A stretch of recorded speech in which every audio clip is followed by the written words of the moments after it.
Hello everyone, it's Lindsay and it is another Tip Tuesday. I know I haven't had videos out in a couple days. It's been a little bit crazy, haven't felt so great, but I'm trying to jump back in and get a video up for you guys. Today we're going to talk all about inks. I've talked about inks in some of my Bible review videos, and here and there in other videos, but I thought I'd solely dedicate a Tip Tuesday just to inks because I get a lot of questions about what inks to use in your Bible and why I use certain inks certain times, and so I just thought I'd do a breakdown. I went ahead and stamped out a few different inks. This is in my interleaved Bible. This Bible has a clear or a blank page in between every page of text. I went ahead and just used one of those blank pages. I can always cover this up with regular paper and can journal on here at another time, so no worries. But I wanted to do it this way so that you could see exactly how these inks act in this Bible. This Bible is by Crossway. I found that the pages react similarly in my Crossway ESV double column, my Crossway ESV single column. And I've tested it out in some other Bibles also, and this will just kind of give you a general idea. Of course, everybody's Bible is going to be a little bit different, so you may want to test the ink out in your back pages back here. I wanted to make sure that you could see exactly what was going on. That's why I didn't do it back here. So let's jump in, and I'll kind of hold things up and let you see what I did. The first ink that I did was the Versafine Onyx Black, and this is the ink that I use 99% of the time. I like that it gives a very intense black color. You can see all of these ones right here are all labeled as black, and this is the blackest black, and it gives a very clear impression. This stamp is a little bit soft, so it didn't give a good impression, but typically I get the clearest stamping impression from this ink when I'm stamping fine detailed things, and so that's why I use this. It's also waterproof, so on half of these swatches I added some water so you could see which ones bleed and which ones don't, and that kind of thing. Now this ink does bleed through. I will show you bleed through here in a minute, which ones bled and which ones didn't, but I typically like to use this ink. Now, if you are working on a gessoed page or working over the top of paint or something like this, this is a pigment ink technically, and so it does take a very long time to dry if it's on top of a like glossy surface or a protected surface where it can't sink down into the page, and so just keep that in mind. If you're stamping over paints and things, you will need to heat set this one quite a bit, but even at that I still use the Versafine. Now let me hold this up so you can see. With water applied, there is no bleed through. There's wrinkling of the page, but there's no feathering, no bleed through, no change in the color of the ink. This half looks just the same as the other half when water is applied. So that is kind of my go-to ink. Even though it bleeds through, I just deal with bleed through later on. StazOn ink was the ink that I was using before Versafine. This one is nice in that it is waterproof, and you can stamp on anything with this. So you can stamp on plastics and fabrics and gesso and all kinds of things, and it will dry much better than the Versafine. This one does bleed through horribly bad, and you can see the black is almost a grayish tint, so it isn't quite as black as the Versafine. If you were only stamping with this, it might not be as noticeable, but I just prefer the blacker black. It's also not as crisp as the Versafine. Bleed through, you can see this is StazOn, this is Versafine. StazOn bleeds through way more than Versafine. I have found like the older my pad gets, the little bit better it is about not bleeding through as much. And I do like that I can stamp on like fabric clippies and things like that with the StazOn. So there is a place for it. Also, StazOn is very hard to get off of your stamps without using a harsh cleaner, and when you use harsh cleaners, it's gonna kind of break down your stamp. So just keep that in mind. You may notice some staining and things like that on your stamps. Not that that's bad, but it does begin to build up and it's just harder to clean off of your stamps. So I only use StazOn if I'm stamping on specialty things like plastics and fabrics and things like that. So Illustrated Faith Black Eyed Pea. This is a pigment ink. And so this one sits on top of the page. It does not bleed through. However, it is not waterproof. Also, I don't use this one very much just because I don't get a very crisp image. So it's a little bit faded, a little bit splotchy, even when the ink pad was brand new. So you can see I added water and it does move and bleed and create kind of a gray halo.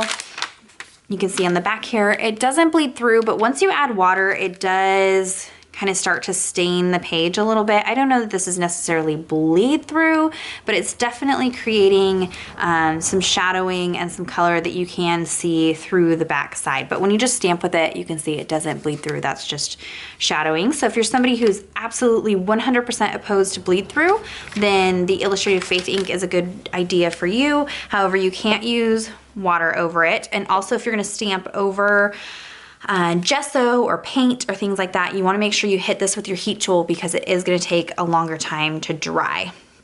Next up is Memento Tuxedo Black. I picked this one up just wanting to try some different waterproof inks, and you may see this one in your craft store and wonder why I don't use it.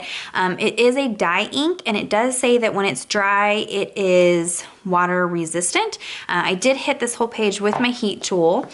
You can see it has kind of a bluish tint to it compared to the Versafine, and when you add water it bleeds and it turns kind of purple. So water resistant but not waterproof, and it don't get as crisp of an image as I do with the Versafine, and it does bleed through, and then it bleeds through kind of this pinkish purple when it gets wet. So I absolutely would not use, there's no reason to use Memento in your Bible. There's no perk to using it. It bleeds through and is not waterproof, so that misses the mark on both sides. So no Memento. Distress inks. This is the regular Distress ink in Black Soot. This is meant to be a water-soluble or like a dye ink that reacts with water. And these are great to watercolor with, do card making with, but they do bleed through your pages and they do keep reactivating with water. So if you use them and your Bible gets wet, it's gonna keep reactivating to the water. I like them because they're fun. There's some different techniques that you can do with them, but you can see it basically becomes like a watercolor or a paint almost once you add water. It's distress ink, so it gives you a distressed look when you stamp with it, so it's not a very good impression. And then it didn't bleed through horribly bad when I just stamped it, but once I added the water, it does come through the page and start to bleed through. And the more layers of ink you have, the worse your bleed through is. Distress oxide inks are fairly new to the market. This is a dye and pigment hybrid, so it's got dye ink and pigment ink in it, and so it reacts in some really unique ways, and it's super fun to play with, but maybe not in your Bible. It may not be for you. Again, it does react with water like the Distress ink does, and it does this really interesting thing. So when you stamp with it, you get that distressed look. It's not a clean impression. And when you add water, it kind of oxidizes, and so it changes colors. It almost looks like a chalk ink or like a chalk finish. It doesn't feel different. And it does bleed and move with water, as you can see there. I think my ink pad is a dud. I took it back and returned it and got another one, and this one is a dud too. I think it's not super juicy, and so the other colors give you a very crisp, like pretty stamping, so I think it's just my ink pad. But on the back side, you can see here, it didn't bleed horribly bad when I stamped it, but once I added water, that's bleed through, and I have had issues with other colors bleeding when I stamp with it. So, and of course, the second it gets wet, it's gonna bleed. So it reacts with water and bleeds through.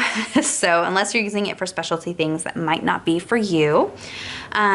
This one down here is the ColorBox pigment inks. So these come in little containers, kind of like this, individual colors, or you can buy them in these, they're called pedal point, like wheels of color.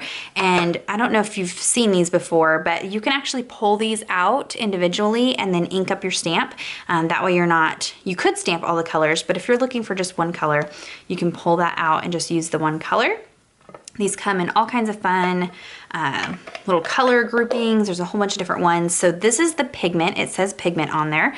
And these are basically the color that you see in the box is the color that you get on the page. It is a pigment ink, so it sits on top of the page, which means it doesn't bleed through. You get really rich color, nice even stamping, but it's not waterproof. So as soon as I added water, that pigment ink moves and blends and it doesn't stay. And it doesn't bleed through. Even with water, it doesn't bleed through. So you can see there, that's a great one for stamping if you're not gonna use water. This one down here is the ColorBox chalk inks, and this I was actually very surprised. I had picked this one up accidentally thinking it was the same as this one, but you can see it says chalk on here. These act the same way where you can pull them out individually. Mine's a mess because I take these to classes, but so this is a chalk ink, which behaves a little bit like a pigment ink, meaning it sits on top of the page, and it does dry slower than a dye ink, but it dries faster than a pigment ink. So you could stamp this over gesso and things, but I was very surprised. I really scrubbed and added water like crazy to this.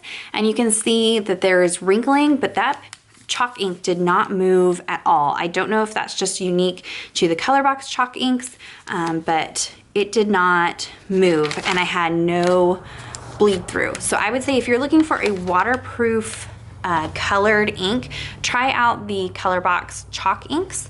I was really surprised by how that reacted. So as far as bleed through, so really your pigment inks and your chalk inks aren't gonna bleed through. Dye inks, if anything says dye on it, like watercolor markers that say dye, any paints that say dye, they are gonna bleed through the page. So just keep that in mind.